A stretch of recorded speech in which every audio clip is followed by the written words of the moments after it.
Barrister Daniyal साहब से पूछते हैं। दानियाल साहब, आपके ख्याल में इससे इंसाफ आसान हो जाएगा, शफाफियत आएगी, आज़ादी से फैसले होंगे, या अदलिया कमज़ोर हो जाएगी? बिस्मिल्लाहिर्रहमानिर्रहीम। थैंक यू जी for having me on the show. देखिए, सबसे पहले जो शफाफियत है, उससे पहले, क्योंकि शायद शफाफियत से ज़्यादा जो बड़ा इशू था वो था बैकलॉग का, कि आइनी केसेस जो हैं, मैं पहले भी आपके प्रोग्राम में कहा, 8% थे, और सुप्रीम कोर्ट का जो टाइम कंज्यूम हो रहा था वो तकरीबन 24 घंटे वो केसेस कंज्यूम करते थे। 3-3 महीने शेखावत साहब देखते रहे, हम देखते रहे कि 2-2, 3-3 महीने केसेस में लग जाते हैं। और जो बैकलॉग है वो तकरीबन 18-19 साल का बैकलॉग पड़ा हुआ है। जो आम बंदा है उसका जो रिलेटेड है आपने ख़ानदान से, फैमिली से, उसका कोई आइनी केस नहीं है। मैक्सिमम लोगों के कोई आइनी नहीं है, फौजदारी हैं, सिविल मैटर्स हैं, ठीक है ना। दीवानी के केसेस की अपीलें लोगों की 12-12 साल, 14-14 साल हो गई हैं, अपीलें सुनने के लिए कोई तैयार नहीं है। एक गलत फ़ैसला हो गया, एक शामलात के ऊपर गलत लिख दिया, शामलात दे है, शामलात कौन सी है, तो वो 20 साल हो गए हैं, अभी तक सुप्रीम कोर्ट ने से रेक्टिफाई कराना है, लोगों के केस वहीं पड़े हुए हैं। तो आपका जो ये बैकलॉग है, जो अब आपके कोर्ट्स सेपरेट हुए हैं, तो सबसे पहले जो आपके 92% केसेस जो हैं उनको टाइम मिलेगा और उनको एड्रेस किया जाएगा। और जो सेपरेट आइनी कोर्ट्स हैं वो उसको जितना मर्जी पे टाइम लगाएं, इंटरप्रिटेशन के ऊपर कोई उनके ऊपर प्रेशर नहीं होगा और उसको ये चला सकते हैं। एक तो बैकलॉग बहुत ज़्यादा बेहतर कम होगा। दूसरा, आपने एपेक्स कोर्ट की बात की, शेखावत साहब ने बात की। देखें, मोस्टली रिलेटेड जो केसेस हैं उनके लिए डायरेक्टली या indirectly apex court supreme court ही है, क्योंकि जो फौजदारी का आखिरी स्टेशन कौन सा होगा? सुप्रीम कोर्ट है। दीवानी का आखिरी जो स्टेशन है वो कौन सा होगा? कॉन्स्टिट्यूशनल कोर्ट एक फैसला करती है, नहीं तो उसके ऊपर आप अपील सुप्रीम कोर्ट लेके जाएंगे? नहीं, मैं आपके आम बंदे की बात कर रहा हूं। मैं वैसे जो हाई कोर्ट, कॉन्स्टिट्यूशनल कोर्ट एक फैसला करती है। मुझे बात बताएं, आपके चाचा, मामा, फूफी, एक कैमरामैन, इनके जो मसले हैं, इनके आईनी कोर्ट में क्या मसला होगा? ये कहेंगे कि आइन का 184(3) को तशरीह करना है। फेडरल कॉन्स्टिट्यूशनल कोर्ट का एक फैसला है। मेरा सवाल है आपसे, नहीं, वो आप बात ठीक कह रहे हैं, वो बात ऊपर अपील लेके जाएंगे? मैं कह रहा हूं आप बिल्कुल ठीक कह रहे हैं। नहीं है ना, गुंजाइश नहीं है, नहीं ले नहीं सकते, रिव्यू नहीं ले सकते। लेकिन कौन करेगा? तो फिर बड़ी अदालत कौन सी है? आवाम जो है, पूरी मुल्क के जो लोग हैं, वो कहेंगे कि 184(3) का हमें ट्रांसलेशन बताओ, या हमें क्या नाम है 64(2) क्या कहता है इसकी ट्रांसलेशन बताओ। इसको अदालतों को 4-6 महीने चलाने, फिर आपको अंडरस्टैंडिंग होगी कि आपने एक नई कॉम्प्लिकेशन के लिए जो फौजदारी और नॉर्मल जो आम बंदे से रिलेटेड केस है, उनका एपेक्स सुप्रीम कोर्ट ही है। मतलब you can not call it the apex court, but it is, because that is the last resort. वो ट्रेन का आखिरी डब्बा है, आखिरी स्टेशन है, और वहां से फिर उन्होंने उतरना है। वैसे आपने उसको ट्रेन का आखिरी डब्बा ही बना दिया, अब वो इंजन नहीं रहा, वो आखिरी डब्बा ही है। वो या चढ़ना है या उतरना है, that will be the last station.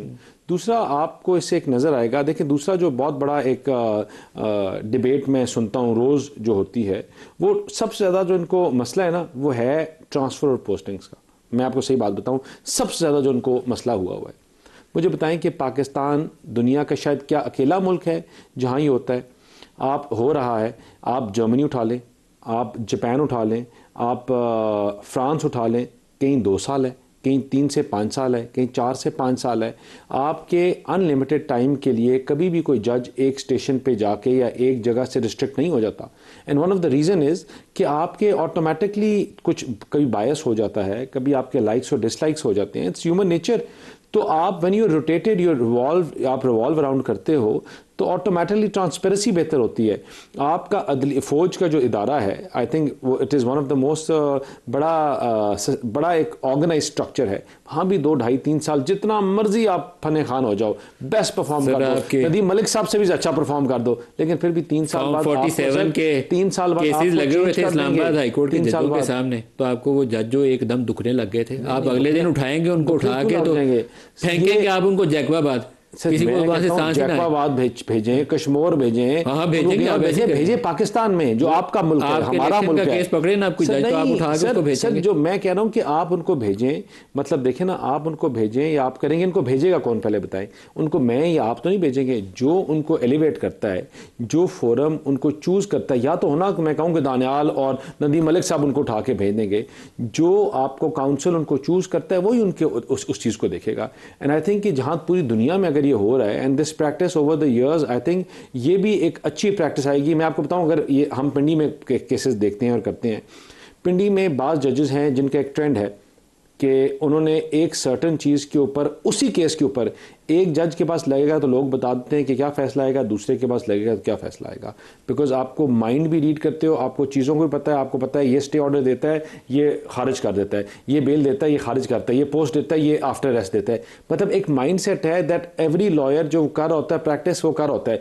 फिर बाज़ वकील होते हैं वो कहते हैं कि यार के लाहौर हाई कोर्ट के बेंच वही वकील, फौजदारी के वही वकील हैं, उनकी नहीं बनती किसी जज के साथ। वो छः वकील जो है वो पेश ही नहीं होते, कहते नहीं जी हमारा चेंबर से है, हमारा ये मसला वो मसला है। तो आपकी जब रोटेशन और घूमेंगे तो उससे आपकी ट्रांसपेरेंसी भी होगी और इंशाल्लाह इससे बेहतर रिजल्ट्स आएंगे। सर 28 में आनी तरमीम, बैरिस्टर दानियाल साहब, NFC अवार्ड। देखें नदीम साहब, 26वीं तरमीम के बाद 27वीं तरमीम इसलिए आई क्योंकि कुछ चीज़ें रह गई थी। अगर आपने अपने कपड़े धोए हैं और आपने आधे कपड़े धोए हैं और आपने शलवारें सारी छोड़ दी हैं तो मशीन आपको दोबारा ऑन करनी पड़ेगी। द मेन प्रिंसिपल ऑफ, जो मेन चीज़ थी जो 27वीं तरमीम में मुझे लगता है जो एड्रेस होनी चाहिए थी, वो NFC अवार्ड्स है। ये बड़ा कैटेगोरिकल है कि कि आपके ये नहीं हो सकता कि उधार लेकर आप सूबे चलाओ। आप कह रहे हैं 28 में आनी तरमीम में मेन इशू NFC अवार्ड होगा। देखिए उसमें बहुत बड़ा चीज़ होगा NFC अवार्ड। फिर अगर दूसरे उसके बाद लोकल बॉडीज़ गवर्नमेंट, 18वीं तरमीम की जो स्पिरिट थी और रूह थी वो थी डेलीगेशन ऑफ पावर, और डेलीगेशन और डेवल्यूशन ऑफ पावर, दोनों चीज़ें। डेलीगेशन होनी थी पावर लोकल बॉडी से और डेवल्यूशन होनी थी जब पावर पैसा नीचे तक जाना था। आप सूबों को पैसे आपने देने शुरू कर दिए, लेकिन साथ लोकल बॉडीज़ एक्ट आप ले आए। लोकल बॉडीज़ एक्ट जो है वो सूबों को तो बांधता है लेकिन आइन या वफाक को रिस्ट्रिक्ट नहीं करता। अब आपने पावर्स लोकल बॉडीज़ के थ्रू आप दे रहे हो, आपने उस पर टाइम नहीं लिखा हुआ लोकल बॉडीज़ का इलेक्शन कैसे होगा, किस तरीक़ेकार से होगा। जिस तरह आइन में है 5 साल बाद इलेक्शन होगा।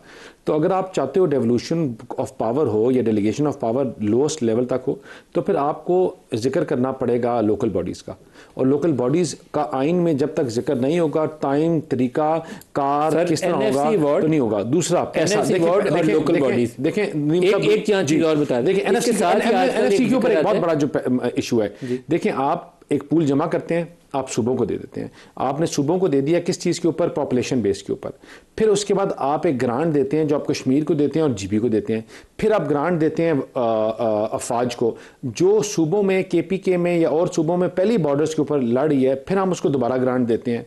फिर हमने कोई पॉइंट बेस्ड सिस्टम नहीं किया हुआ कि जो रेसिप्रोकेट नहीं कर रहा। फॉर एग्जांपल आप 10 अरब रुपया टैक्स जनरेट करके दे रहे हैं और कोई एक सूबा किसी और तरह पूल इन कर रहा है, तो वो कैसे उसको बैलेंस करेंगे, कि वो भी बड़ा इंपॉर्टेंट है उसको बैलेंस करना। कि उसका जिस तरह आपका एक इंडिकेटर्स के थ्रू उनको पैसे देने चाहिए कि ये टिक है, ये टिक है, ये टिक है, जो नहीं है। देखें उस पर एक चीज़ है कि हम एक लोअर लेवल आप डिटर्मिन कर देते हैं, लेकिन लोअर लेवल से हम नीचे नहीं जाएंगे। लेकिन हर दफ़ा उधार लेके देना और फिर अपने आप को चलाना, वफा को चलाने के लिए नया उधार लें, I don't think so that is a mechanism that is practical और वो लॉन्ग टर्म अब चल सकता है। बताइए बैरिस्टर साहब। सर इसमें तो एक खुशाइन बात सामने आई, जिस तरह शाहिद साहब ने कहा कि अगर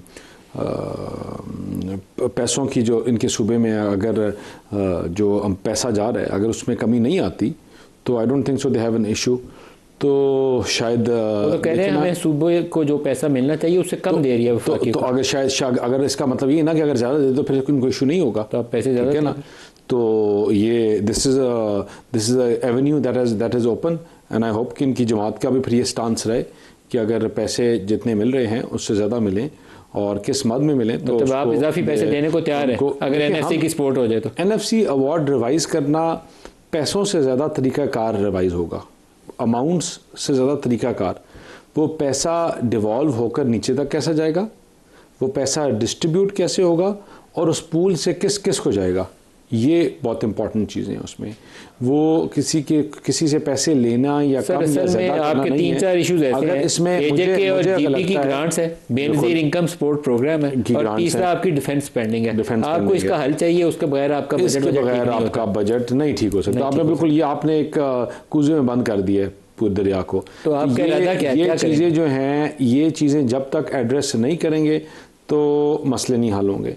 अब इसके ऊपर हमारी ये कोशिश है कि सबको बैठकर देखें। NFC अवार्ड या तरीक़ाकार जो है ये 18वीं तरमीम में तमाम जमातों ने इस चीज़ के ऊपर एग्री किया था, और एग्री क्या किया था कि पैसा नीचे तक जाए, लोकल लेवल तक जाए, तहसील डिस्ट्रिक्ट लेवल तक आ जाए, उसकी डिस्ट्रीब्यूशन फेयर होनी चाहिए, उसका जो डिस्ट्रीब्यूशन का मेकनिज़म है वो क्या होना चाहिए, जो मोडालिटीज़ हैं उनके ऊपर भी बात करने की ज़रूरत है अमाउंट से ज़्यादा।